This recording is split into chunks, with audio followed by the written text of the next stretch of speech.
Welcome back to another episode of The Last Storm. My name is Mark. I'm back with Dave. We're Play going to up, talk baby. about the Thunder, getting to the play-in. But hey, Hey, so it's much is going playoffs, on. baby. Got a chance to actually make it to a full playoff round. If we did, we'd be playing against the Nuggets. But before we even could think about that, we'd have to beat the Pelicans, and then the loser of the Lakers and the Timberwolves. We've talked a little bit about the Timberwolves recently. They're in disarray, bro. But we've got a lot to talk about. So I'm just gonna let you kind of start talking. You were mentioning right before we got a little bit about the friendship that you noticed in a video between Giddy and Chet, and that is for teammates to be as close of friends. And you had some other examples of players, but tell us what you're thinking. Yeah, so my idea that you see this friendship and this bond between Josh and Chet. You don't see that type of bond with a lot of players and athletes. Typically, especially when they're drafted together. You think of some of the greats, Michael Jordan, Scottie Pippen. They didn't have that friendship. Even to this day, they don't have that friendship. You think of Shaq and Kobe. No, they didn't have that friendship. You think of LeBron and blank and LeBron and yes, LeBron and Dwayne Wade. But the reality is that you can't really keep that friendship going through playing together. But you're watching what's happening in Oklahoma City is this bond of brotherhood. It's something that I haven't really seen in other sports before. I mean, I've seen in other sports when it comes to like baseball teams, but they play 162 games together. So they're forced to be out with each other for almost 9 months out of the year. But basketball players, they have an off season, and the off season is long enough where they can go and hang out with anybody they want. So when you see Chet and Josh, that they have this bond and connection, and they're doing everything together, to me, it solidifies exactly what's happening in Oklahoma City in a time that the NBA is just fucked when it comes to players. I mean, think about Mason Plumlee, who's one of my favorite, keeping his cool, right? And him and Bones Highland get in a shoving match in the Clippers game. And then you look at it, and Rudy threw a punch at Nick, and it's just like, what the fuck's going on? And it's like this happened on TV, and it's like, why is this all happen? Well, it's because you're taking athletes, right, and you're mixing this in high intensity, and you don't know how everybody's going to react and act. And I think that's why it's so important when you're looking at Sam Presti putting a team together and recognizing that, what I would consider hotheads. You can have a team with one hothead, right? And you can, as a team, calm him down and make them like, hey, it's all right. We got this, right? But if Mm-hmm. you have a team full of guys like Mason Plumlee, who, runs on hot, and you throw him in there with Bones, and all of a sudden you're going to have an issue because you have two hotheads that are going at it, and it doesn't matter what team or what organization it is. You're going to have those mentalities and those the way of acting. And so when you see certain guys leave Oklahoma City Thunder, to me, that's what I'm going to be looking at, is the guys that don't fit in with that personality. And because it's an organization and loyalty and it's a brotherhood that this Oklahoma City Thunder have to keep going, especially with a new CBA that's coming out, and it's incredibly important, bro. Yeah, one of the things that we've heard a lot of people saying recently, and you said it recently too, was just the new higher draft in the CBA. And especially for contenders, it's going to be one of the few ways that they have to get better, keep improving. And unfortunately, a number of the traditional levers that the contenders had pulled to stay good are going to go away with the new CBA. So that's going to leave the pressure on teams to figure out how to maximize the draft even more, which, Hmm. let's face it, we're set up for that next future of the draft. And we're talking about a team that's about to play the play in, but also has the most draft capital of any team I've seen before. I know some other teams now have sort of caught up to the Thunder, and they kind of are in a race for most first round picks and things like that. But the reality is, the Thunder set a new standard on how you do a rebuild, but they also managed to find a way to sneak into this play-in game. At the same time, you see a team like the Timberwolves, like you mentioned, they mortgage their future on an experiment that turns out, at the very least, is going to be something that's going to take a lot of healing to ever see come to fruition. So, what does it all mean? It means it's a great time to be a Thunder fan. Yeah, and we were watching the CBA, and there's more information coming out about the CBA and why the draft is going to be more valuable. Mark and I were talking. The old school trading 3 or 4 first round draft picks for a star player is going to be gone. Like, you might be able to get one first round draft pick and two second round draft picks in the future for a star.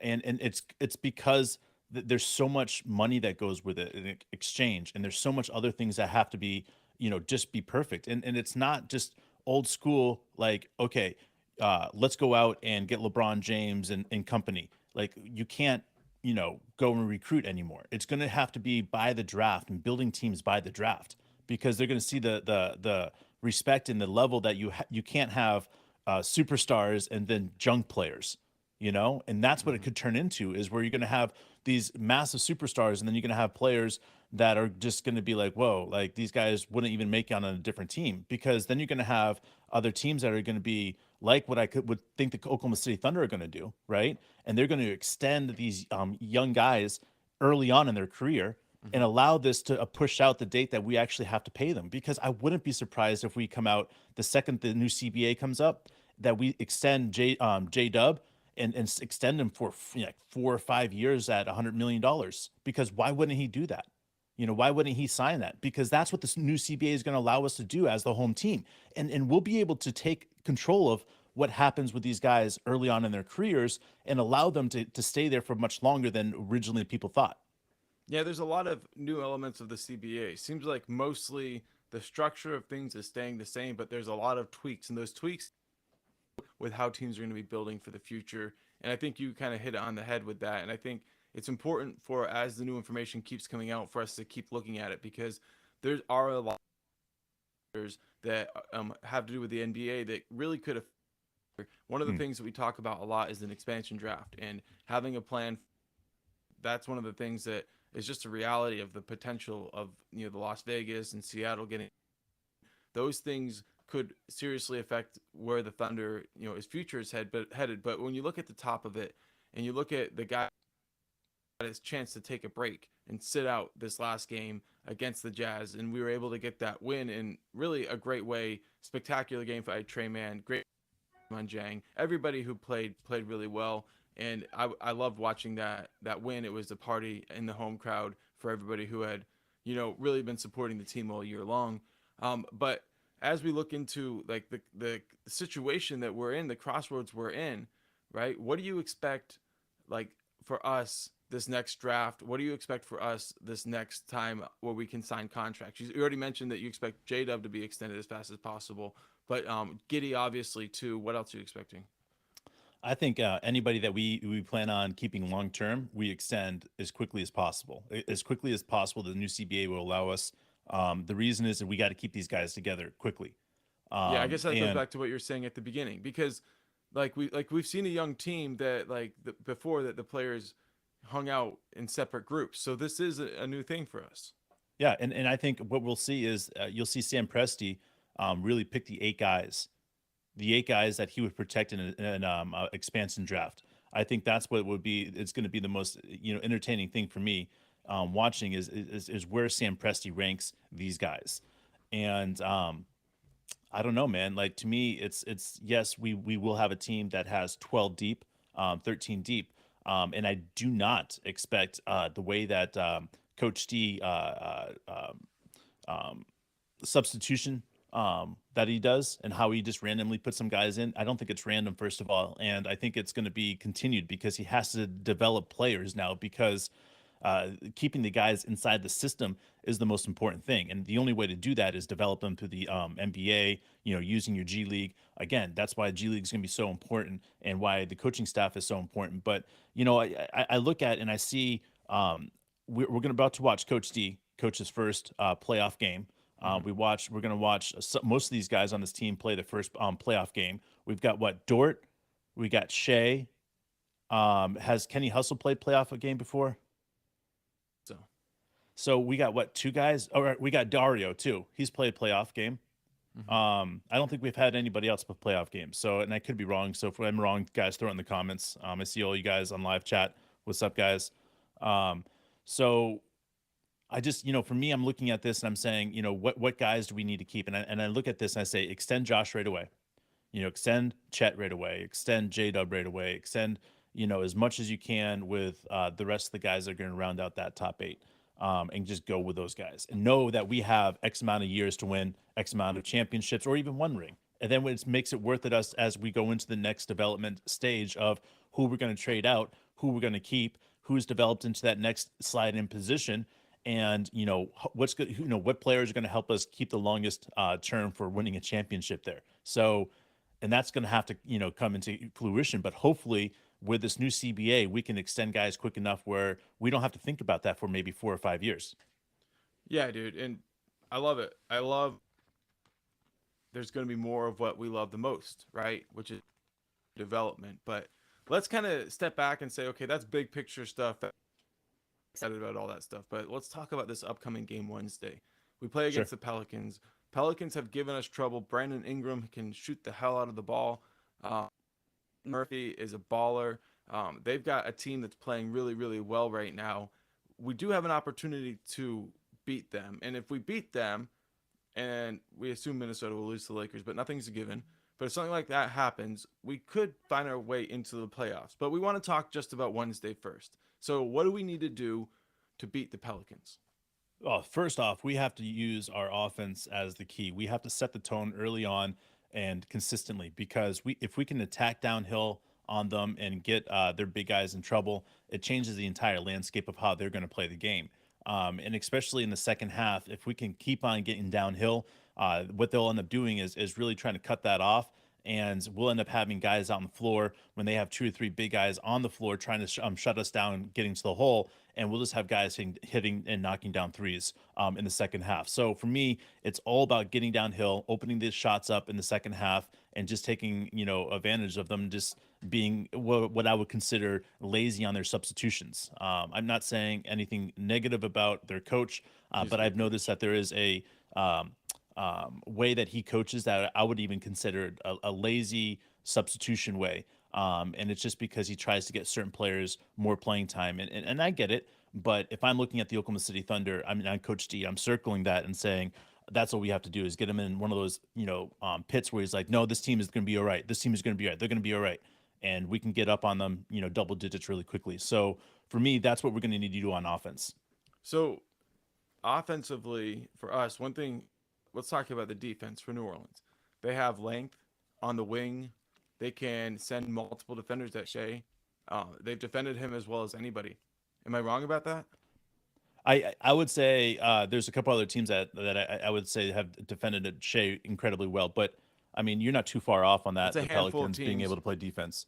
because of their length, because of their versatility, their ability to slide, and two players that are taller and longer than Shea at him, and it creates all sorts of like issues. Now, it's stuff we can overcome. Sure. We played the Pelicans. I felt like we did better and better since then. So I think that different double teams coming from different angles in different ways, teams trapping early in possessions, early in the shot clock, which we weren't seeing early on. So I think he's going to handle. Is a big question: is how are they going to defend Shea, and how do we? Yeah, and we can look at Shea like as that, but I also look at the second team, and I say the second team. I look at Lindy Waters. I look at not Jay Will, but JRE. Some of these guys on the second team are going to really have to step up. Isaiah Joe, we're going to need a big game out of at least 2 of the bench players that can get significant minutes. I think we'll probably go with 8 or 9 guys deep. We're not going to go very deep, but I do expect Lindy Waters to get some playing time because he's been playing incredibly well in defense, hitting some big time shots, doing some things that making people like scratch their head and saying, how did we miss Lindy Waters? And to me, like he's proving that he deserves more time out there. So I love the fact that we'll get Lindy Waters out there. And I think it's, one of those things where we look at this last game that we played and we went 5 deep really because Lindy Waters didn't play and Isaiah Joe didn't play. And I think we did that on purpose because those 5 guys, I don't think we're going to lean on the playing time. Well, Lindy Waters, I think we are. Like 5 minutes each. Yeah. And I felt like that was indicative of saying, like, those guys are the first two guys off the bench. Now, maybe not, like, I would say that some of the other guys in that game showed coach that maybe he can go to them early. But the rotation going only 7 deep, playing 5 guys about 40 minutes, and then 2 guys around, like, under 10. Like, that's why I think Waters is kind of up there in coach's book. And why has Waters moved so far up in coach's book? It's because the way he defends. His point of attack defense is really, really good, right? But then on top of that, he's a very quick thinking help side defender. Yeah. So when he sees a player going into a spin move, he's Johnny on the spot, creating the deflection.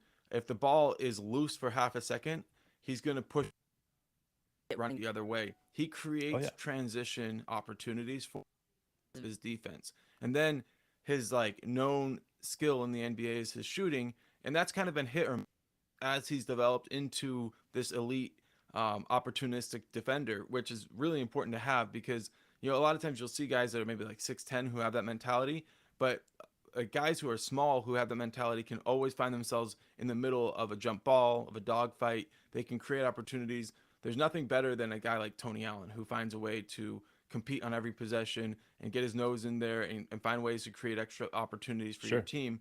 And I feel like Lindy Waters is kind of developing into that. Yeah, and we can take what we've learned from what I would consider Aaron Wiggins' fourth quarters as really what's going to happen with this Oklahoma City Thunder team moving in the future is that we're going to have players that are only going to be seen in that fourth quarter. And, I think back to when we had certain players with Coach Dagnott, no, I'm sorry, Coach Donovan.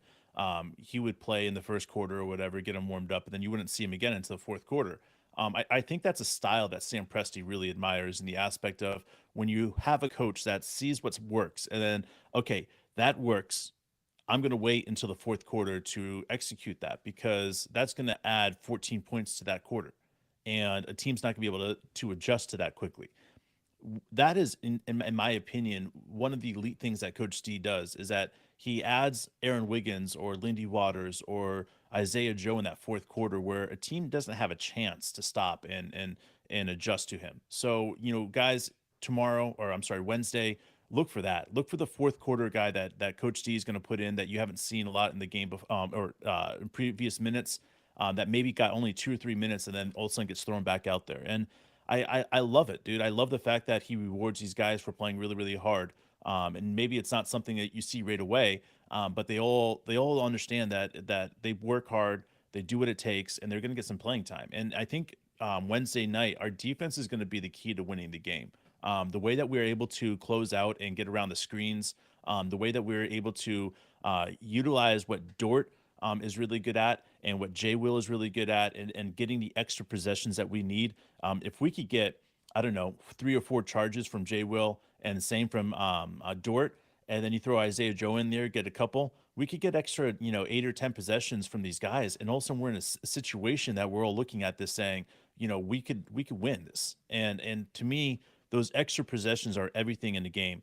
They always say 6 extra possessions could lead to any team winning, and that's as what a referee would say. So they have the power like that. But imagine us taking control of that by adding 8 to 10 possessions in a close game like this. That I think it's going to be like a close game. So to me, it's all about that and what this team can do when when the time is on the line, and you're looking at it saying it's fourth quarter. What can Jay Will get? What can Dort get? What can we get out of Isaiah Joe? And the list goes on because it takes a whole team to win, but that fourth quarter is so crucial and allowing Shea to get that 7 minutes, 5 minutes. I don't know what he'll get in the playoff time, but that time right there is crucial so that Shea can come back in and dominate the rest of the game. Again, when coach throws him in there, it's completely like, okay, how are we going to guard Shea now? And it really throws a wrench into what the team is playing defense like. Yeah, adjustments and adjustments on top of adjustments. I heard Coach Dagnall talking about in a 7-game series, at the end of the series, you're going to be in a different spot when it comes to like strategy and stylistic of your defense and things like that. 1-game series, you're going to start and you're going to end at the same spot. This feels a lot like we're going into the college basketball tournament, and you can never ask for anything more from this young team at this point because, let's face it, their average age is around college age. So Yeah. pretty impressive, and this is an experience, win or lose, that they're going to learn from. It's going to be really positive, but we can hope for at least one more game. Hey, we appreciate you guys joining us,